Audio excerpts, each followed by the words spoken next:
So, doing a little video about an oil change on a Watermota Sea Tiger that's in a Seamaster 27. Very, very easy. So, down here, if you can see down here, see this nut here? That goes through to the oil filter. So the oil filter's under there. I'll try and get round to show you that. So it's that metally thing, looking thing there. It's the metal canister. So what happens is you'll undo that nut and that canister will basically come loose and drop out, so obviously hold it. And in that canister there's a paper filter.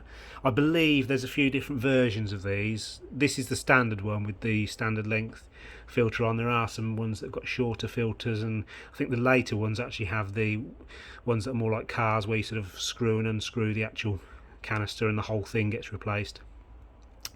But that's really easy.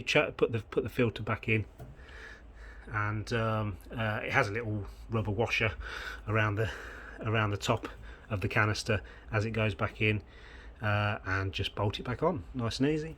The actual changing of the oil, pumping it out, on this engine it's got an oil pump here, which you pull up and down. Dirty, get a glove. You basically pump up and down like this, put it into an old oil pot or something like that, and it will pump the oil out of the sump. Really, you're best running it for a few minutes before, and leaving it a few minutes, because it just makes the oil a bit thinner. But because I've been having starter motor problems with this, I haven't been able to start it, so I'm just doing the whole lot. I've just put the starter motor back in, which I've done another video on. But I'm doing an oil change and everything while I'm at it. So that's that.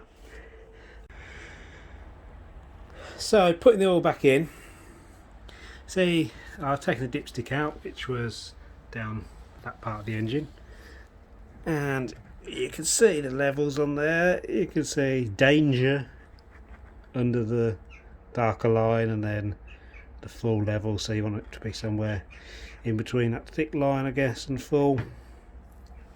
So to actually put it in this model, it's the plastic top the whole of the thing doesn't come off for it.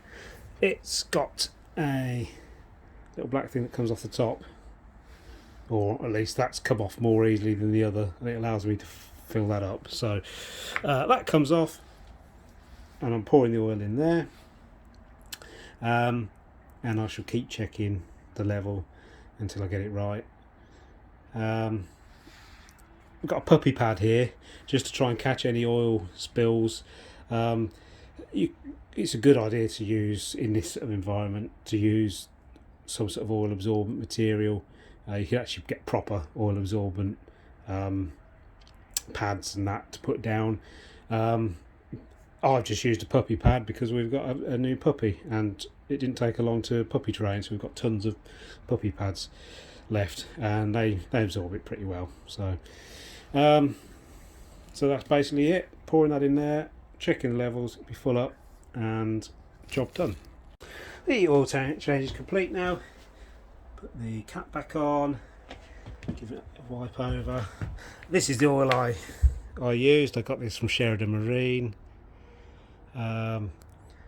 It's meant for this type of engine, and as you can see from the levels, it's used about, this was a 5 litre tub, and it's used about 4, or exactly 4 according to that.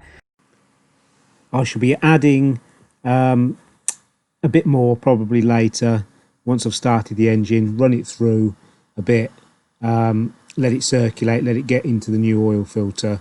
I shall check the level again, and add some more on if I need to, when it's cooled down a little bit.